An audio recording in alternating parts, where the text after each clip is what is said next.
สวัสดีครับเพื่อนๆครับเจอกันอีกครั้งครับเจอผมกับรถที่จอดอย่างนี้กับสถานที่แบบนี้ครับที่เมืองพัทยาครับแน่นอนครับวันนี้ผมมีรถรุ่นใหม่ล่าสุดมาทำการ Full Review ให้เพื่อนๆได้ชมกันครับนี่คือ All New Forza 350 ครับ Big Scooter ที่กำลังเป็นกระแสร้อนแรงในเมืองไทยตอนนี้เลยครับมันมีการพัฒนาครับมีการเปลี่ยนแปลงไปในจุดที่อัพขึ้นกว่าเดิมอย่างน่าสนใจมากๆครับถ้าจำกันได้ครับคราวที่แล้วครับรถสีนี้ฮะ Honda Forza 300 โมเดลเก่านะครับเพื่อนๆได้มาชมกันจนแบบยอดวิวทะลุ5แสนแล้วคราวนี้ครับมาดูกันว่า All New Forza 350 คันนี้ครับจะมีฟีลลิ่งที่น่าสนใจมีข้อมูลตรงไหนที่เป็นประโยชน์ต่อการตัดสินใจอีกบ้างครับตามมาชมกันครับผม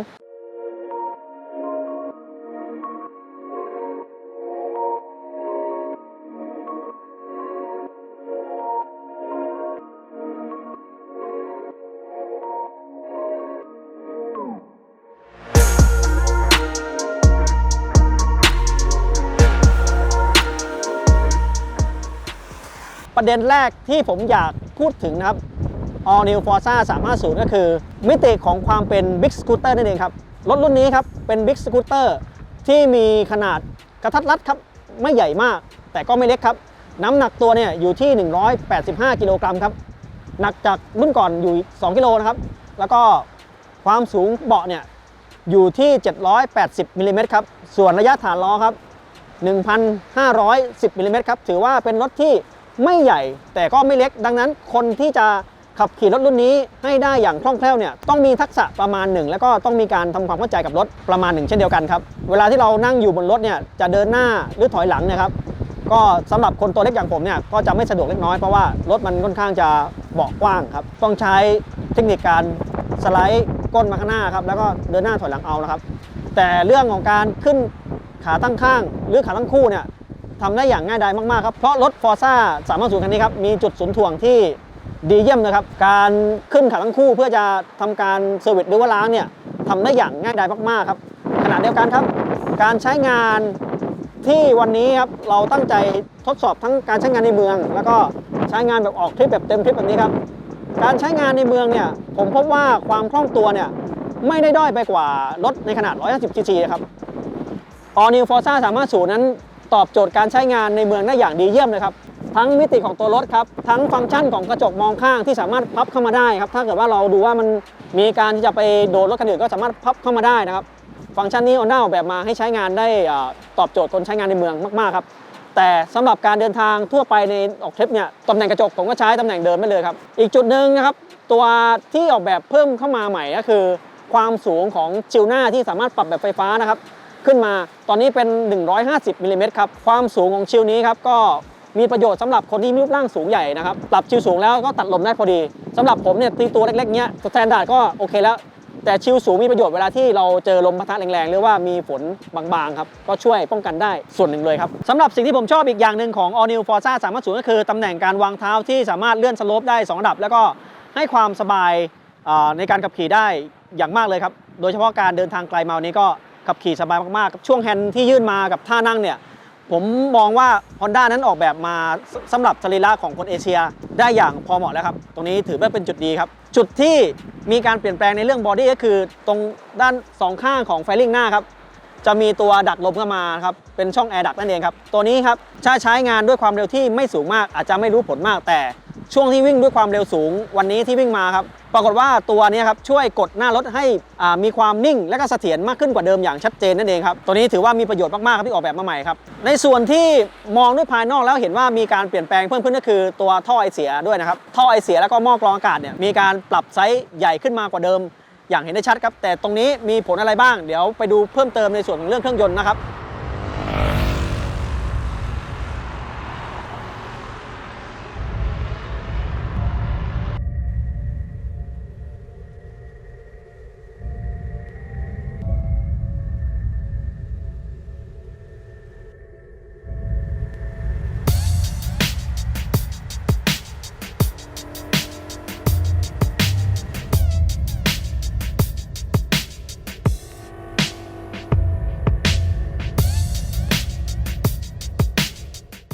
ประเด็นที่2ครับจุดที่สำคัญมากๆเลยของการ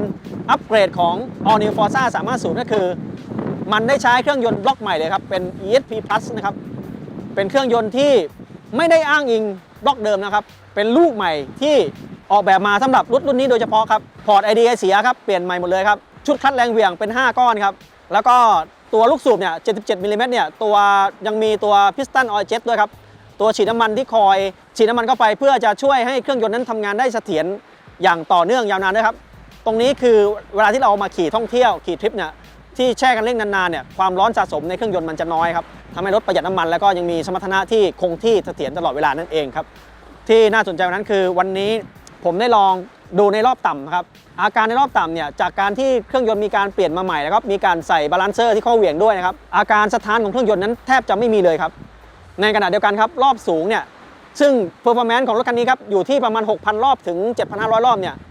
เป็นคันเร่งที่บิดได้มันมากๆครับความเร็วตรงนั้นประมาณ120ถึง140กิโลเมตรต่อชั่วโมงครับส่วนความเร็วปลายที่ผมทำได้สำหรับรถคันนี้นะครับผมทำได้อยู่ที่ประมาณ155กิโลเมตรต่อชั่วโมงครับอยู่ที่ประมาณ 8,800 รอบนั่นเองครับก็ถือว่าเป็นความเร็วปลายที่มากกว่ารุ่นที่แล้วอย่างเห็นชัดเจนครับ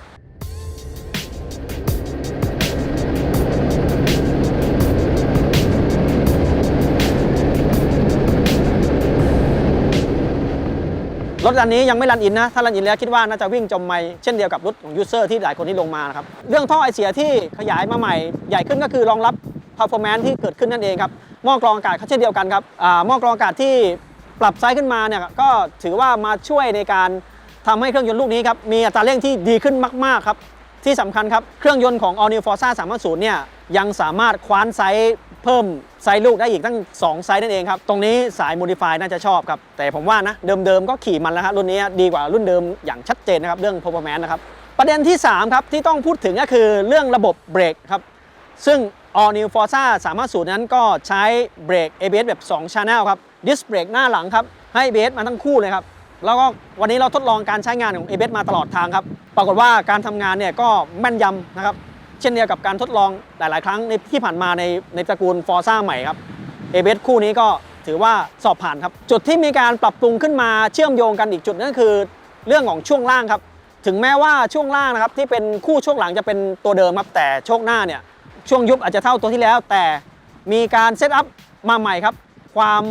นิ่งนะครับความเสถียรของช่วงหน้าเนี่ยมีเพิ่มมากขึ้นอย่างชัดเจนครับโดยเฉพาะที่ความเร็วสูงครับอาการหน้าไวเนี่ยแทบจะไม่มีแล้วครับเก็บดีเยี่ยมเลยครับจุดที่ผมอยากพูดถึงจุดก็คือตัวยางครับยางของ All New Forza 350เนี่ยมาใช้ยาง IRC ครับเปลี่ยนแปลงไปครับยางหน้าเนี่ยก็ขอบ15นะครับยางหลังขอบ14ครับคู่นี้ก็คือเป็นมิติของยางแบบสกูตเตอร์แต่วันนี้เราลองเนี่ยการขับขี่ในโค้งเนี่ยผมพบว่ายาง IRC ซีรีส์นี้ครับก็ทำงานแมทกับบอดี้ของ Forza ได้อย่างดีครับการเข้าโค้งการเบรกนะครับถึงแม้ว่าช่วงเบรกจะมีเสียงดังนิดหน่อยนะครับแต่ว่าโดยรวมแล้วทำงานได้อย่างดีเยี่ยมแต่อย่างไรก็ตามครับการทดสอบในคราวนี้ครับเรายังไม่ได้ทดสอบในสภาวะถนนเปียกดังนั้นเดี๋ยวข้อมูลเพิ่มเติมเดี๋ยวจะมาบอกเพิ่มเติมทีหลังกันครับ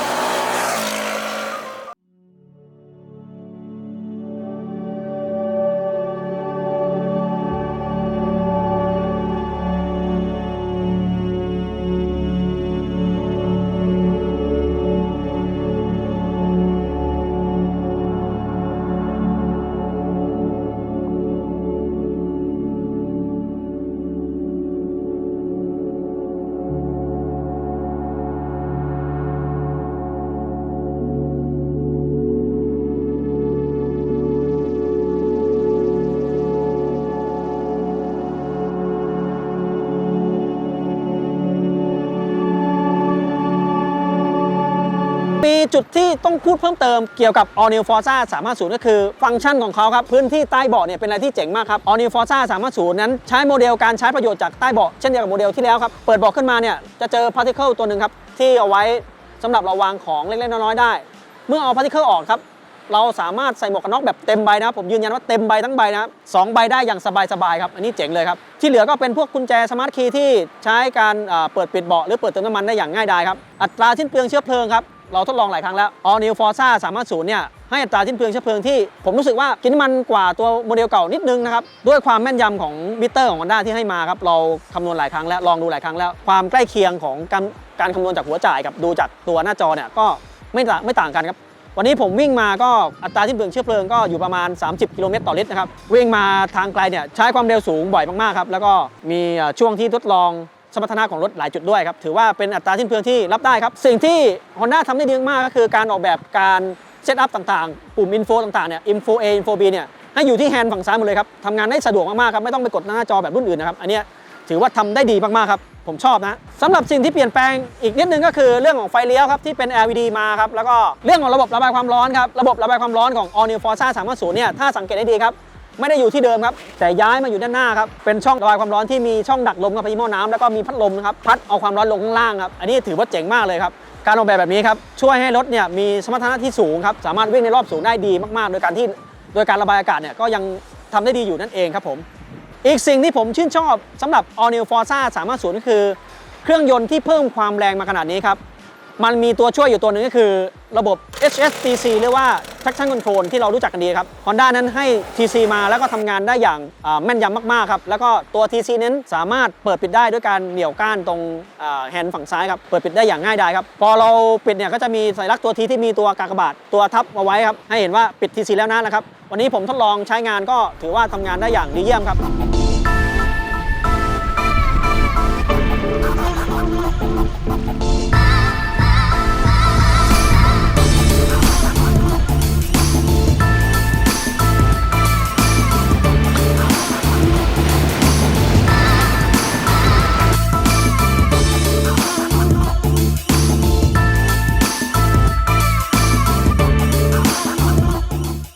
มาถึงข้อสังเกตครับข้อสังเกตที่ผมมีต่อ All New Forza 350ครับก็มีอยู่เล็กน้อยครับมีอยู่ในจุดก็คือเรื่องของโชคอัพหลังนั่นเองครับด้วยความที่โชคอัพหลังนั้นยังเป็นโชคอัพหลังที่ให้ฟีลลิ่งแบบเดิมๆอยู่คือมีความนุ่มสำหรับการใช้งานทั่วๆไปครับแต่เมื่อการใช้งานเข้าโค้งสำหรับสายขี่ทริปนะครับสายขี่ท่องเที่ยวเนี่ยพอเข้าโค้งด้วยความเร็วเนี่ยถ้ามีการบัมป์อยู่ในโค้งเนี่ยรถก็จะมีอาการโยนอยู่พอให้รู้สึกครับดังนั้นสำหรับคนที่ซีเรียสกับสมรรถนะของช่วงล่างครับก็รับรถไปแล้วก็ลองไปหาโชคที่มาอัปเกรดเพิ่มขึ้นก็น่าจะตอบโจทย์ได้นะครับในส่วนอื่นที่อยากจะคอมเมนต์เพิ่มเติมเรื่องของข้อสังเกตก็คือไหนๆแล้วนะครับผมมองว่าเปลี่ยน CC แล้วเปลี่ยนเครื่องยนต์แล้วเนี่ยหน้าตาของ All New Forza 350เนี่ย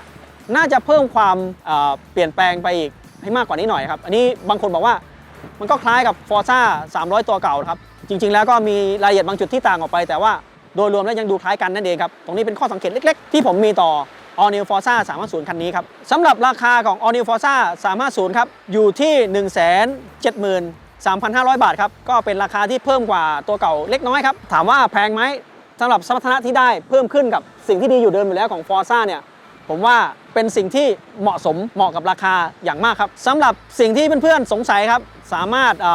คอมเมนต์มาได้นะครับใต้คลิปนะครับถ้าถามผมว่ารถ All New Forza 350 คันนี้ครับเหมาะกับใครครับผมมองว่าเหมาะสำหรับคนที่ใช้งานในชีวิตประจำวันแบบทุกๆวันครับที่ใช้งานในเมืองครับขี่ไปทำงานในเมืองแล้วก็ต้องมีสัมภาระประมาณหนึ่งครับแล้วก็คนคนนั้นครับชอบขี่รถเที่ยวด้วยเพราะว่าเมื่อก่อนเนี่ยบิ๊กสกูตเตอร์อาจจะไม่ตอบโจทย์สายเที่ยวเพราะว่าความเร็วปลายมันน้อยไปแต่ว่า All New Forza 350 คันนี้ครับก็ตอบโจทย์เรื่องความเร็วปลายสำหรับการเดินทางเพื่อทำเวลาไปจุดแต่ละจุดได้อีกด้วยครับส่วนรถรุ่นนี้จะคุ้มไม่คุ้มนั้นบอกเลยว่าอยู่ที่เจ้าของครับจะใช้คุ้มหรือไม่นะครับสำหรับคราวนี้ครับผมต้องขอตัวลาไปก่อนครับเดี๋ยวคราวหน้านะครับยังมีรถรุ่นใหม่ที่จะมารีวิวให้เพื่อนๆได้ชมกันครับผมอย่างไรก็ตามครับฝากเพื่อนๆที่มาชมคลิปนี้ครับฝากกดติดตามช่องของเราครับฝากแชร์ไลค์เป็นกำลังใจให้เราด้วยครับผมขอบคุณมากครับผมสวัสดีครับ